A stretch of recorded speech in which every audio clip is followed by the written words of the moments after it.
Hello friends, welcome to my channel. I am doctor Beena Sethi और आज हम फिर से बात करने वाले हैं गर्भ संस्कार की। हमारे व्यूअर्स ने हमसे पूछा कि एक्चुअली मैडम ये बताइए कि गर्भ संस्कार कैसे करते हैं। तो मैं अपने ही हिसाब से आपको बताना चाहूंगी कि जो गर्भ संस्कार है वो जनरली किया जाता है प्रेगनेंसी के 5th मंथ में, 7th मंथ में या 9th मंथ में। ऑड मंथ्स को चुना जाता है, इसको हम ऐसे लक्की भी मंथ्स मानते हैं और हम चाहते हैं कि आने वाला बेबी पूरे घर के लिए क्या हो, लक्की हो। जनरली इसको 7th मंथ में हम सेलिब्रेट करते हैं। कभी कभी अगर 7th में नहीं कर पाए किसी कारण से तो हम इसको 9th में कर सकते हैं, और अगर कोई इमरजेंसी है तो हम पहले 5th मंथ में भी इसको किया जा सकता है। इसमें हम जो इनवाइट करते हैं वो हस्बैंड के सारे जो नियरेस्ट रिलेटिव्स हैं या फ्रेंड्स हैं उनको, और साथ में वाइफ के जो पेरेंट्स हैं उनको इनवाइट किया जाता है। और वो करते क्या है, एक्चुअली बेबी की बेस्ट विशेस उसको देते हैं और बेबी की जरूरत का जो सामान है, साथ में बेबी की मदर की जरूरत का जो सामान है वो दिया जाता है। देखिए, जनरली ये रस्में सब पुराने जमाने से स्टार्ट हुई थी और उस जमाने में इतने रिसोर्सेस नहीं होते थे।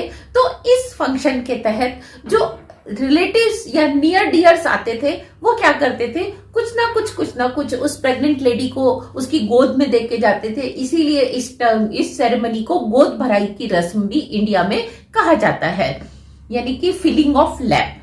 और इसमें वो होता क्या था कि आने वाले बेबी की जरूरत का सामान अगर मदर के पास पहले से ही है तो क्या होगा, उसको टेंशन नहीं होगी, उसकी जरूरतें सारी पूरी होंगी और साथ में जब गिफ्ट मिलता है तो खुशी तो होती ही है। लेकिन यहाँ हम आपसे कुछ अलग से रिक्वेस्ट करना चाहेंगे कि जो गर्भ संस्कार है उसकी हमें तैयारी कर लेनी चाहिए प्रेगनेंसी से पहले।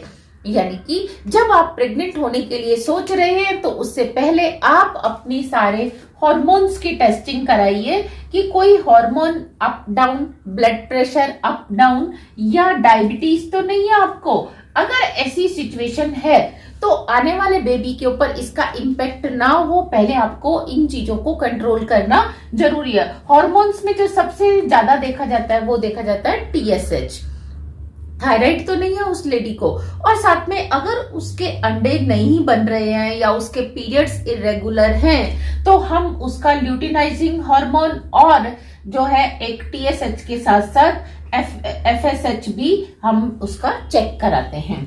तो ये तो सब हो गया प्रेगनेंसी से पहले।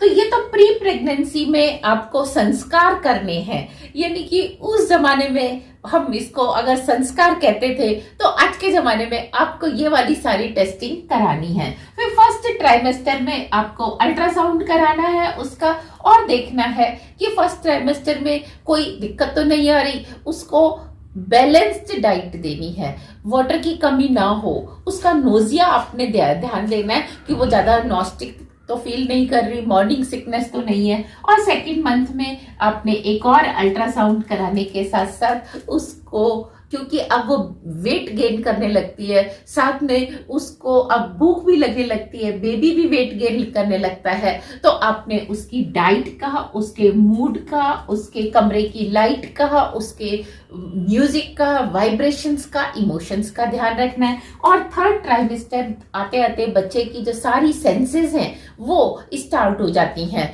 और वो वर्क करने लगती हैं। तो आपने क्या करना है, इसी मंथ में जनरली हम बेबी शावर को प्रिफर करते हैं, और बेबी शावर की जो हम इंडिया में मनाते हैं उसको हम जनरली गोद भराई की रस्म भी कहते हैं, और अगर आप कहीं कहीं देखेंगे तो इसको कुआं पूजन भी कहते हैं। कि उस समय वो क्या करते हैं कि कुएं पे जाकर, पहले जमाने में जो पानी का रिसोर्स है वो कुएं पे ही होता था कि लोग पानी वहीं से पीते थे, तो उसकी वो पूजा करके आते हैं। अपने जो गेस्ट आते हैं वो उनको गिफ्ट देते हैं और ये गेस्ट को गिफ्ट देते हैं। साथ में अगर हम बंगाल में बात करें तो इसी रस्म को हम शाद भी कहते हैं, और केरला में बात करें तो हम इसको सीमंधन भी कहते हैं, और अगर हम तमिलनाडु की बात करें तो हम इसको वेलकप्पू भी कहते हैं, और गुजरात में अगर आ जाए तो हम इसको श्रीमंत कहते हैं, और अगर हम सिंधी रिलीजन की बात करें तो हम इसको जोत जलाना भी कहते हैं। पंजाबियों में भी इसको जोतें जलाना भी कहते हैं कि कुएं के पास या नलके के पास बैठ के वो जोत जलाते हैं मुझे पता है बिकॉज आई एम पंजाबी, तो वो जोत जलाते हैं और अमरलाल जी से उसकी पूजा करके बच्चे की और मदर की वेलविश चाहते हैं। इसी तरीके से हम इसको कहीं कहीं देखते हैं खोरो भी कहते हैं। और मुस्लिम्स में, इस्लाम में हम देखें तो अगर फर्स्ट बेबी है प्रेग्नेंट लेडी का, तो हम इसी रस्म को मितोनी भी कहते हैं। तो चाहे इसको किसी भी तरीके का नाम दिया जाए, लेकिन इसमें होना क्या चाहिए कि इस पूरे गर्भ संस्कार में आपको सबसे पहले प्री प्रेगनेंसी वाला संस्कार यानी कि टेस्टिंग करनी चाहिए और फिर प्रेगनेंसी वाले सारे संस्कार करने चाहिए। एक कुछ जो मैं रिक्वेस्ट करना चाहूंगी कि हम क्या करते हैं, अपनी इच्छा से या अपने घर में जो सरप्लस गिफ्ट होते हैं वो हम जाके प्रेग्नेंट लेडी को देते हैं। ऐसा नहीं करना चाहिए, बल्कि आपको क्या करना चाहिए, जैसे कि फॉरेन कंट्रीज का कल्चर है, बहुत ही अच्छा है कि वो पहले से ही अपने कार्ड में लिख देते हैं कि that many things are sponsored already. यानी कि बेबी के लिए प्रैम किसी ने ऑलरेडी दे दिया है, बेबी के लिए झूला किसी ने ऑलरेडी गिफ्ट कर दिया, बेबी के लिए बेड किसी ने ऑलरेडी गिफ्ट कर दिया। तो अब आप क्या देखना चाहते हैं, ये वाली लिस्ट जो है अभी खाली है। आप इसमें से अपने बजट के हिसाब से जो भी आप स्पॉन्सर करना चाहते हैं, तो आप पहले से ही कह देते हैं कि आपके बेबी को मैं बाइसिकल दूंगा, या मैं उसको वॉकर दूंगा, या मैं उसको बेड दूंगा, या मैं उसको टॉयज दूंगा। तो इस तरीके की चीजें जो है, एक्चुअली गर्भ संस्कार तो यही होना चाहिए कि हम उसको बैलेंस करें। और अगर हम इसको मेडिकल लाइन में बोले तो हमें ये देखना चाहिए प्रेग्नेंट लेडी के लिए कि कहीं वो कैल्शियम डेफिशिएंट तो नहीं है, कहीं वो आयरन डेफिशिएंट तो नहीं है, और कहीं उसके हार्मोन्स अप डाउन तो नहीं हो रहे, उसका बीपी तो इम्प्रूव नहीं हो रहा, उसमें वाटर रिटेंशन तो नहीं हो रहा, या उसमें पानी की कमी तो नहीं हो रही। ये सारे अगर आप संस्कार करते हैं तो एक्चुअली दीज आर ट्रू गर्भ संस्कार। और आई होप कि आपको ये वीडियो अच्छा लगा होगा। Please do share with your friends. Thank you very much. Happy Sanskar.